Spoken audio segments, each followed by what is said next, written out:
हामिद मीर ने media seminar में इमरान खान की बीनज बजा दी। हामिद मीर ने कहा कि सदर आरिफ अलवी ने इमरान खान को धमकी दे दी कि अगर तुमने मजम्मत ना की कोर कमांडर हाउस पर हमले की तो मुझे भी मजबूरा पार्टी छोड़नी होगी।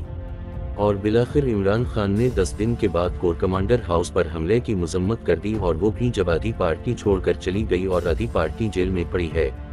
हामिद मीर ने कहा कि इमरान खान ने जिस तरह पार्टी मेंबरान को फंसाया और इस्तेमाल किया आप सोच भी नहीं सकते। पहले तो टिकट के बहाने 5-5 करोड़ रुपए वसूल किए, और फिर इनको टिकट दिया, और फिर इनको फौज के खिलाफ इस्तेमाल किया क्योंकि वो फंस चुके थे, क्योंकि अगर वो ऐसा ना करते तो वो पार्टी से भी जाते और 5 करोड़ रुपए से भी जाते। इमरान खान ने अपनी मकबूलियत को फिर 5 करोड़ रुपए में कैश किया। जिस तरफ हुजूम गया, आर्मी तनसीबात की तरफ हर हुजूम में 10-10 अफगानी डाल दिए गए। वो अफगानी एक एक पत्थर फेंक कर गायब हो गए और पीछे हुजूम शुरू हो गया।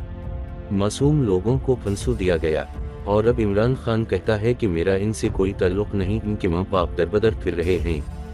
इमरान खान और अल्ताफ हसीन में कोई फर्क नहीं। इंडिया में जब मुंबई हमले हुए तो अल्ताफ हसीन ने पूरा कराची बंद कर दिया, 22 अफराद को मार दिया गया, फैक्ट्रियों को आग लगा दी गई।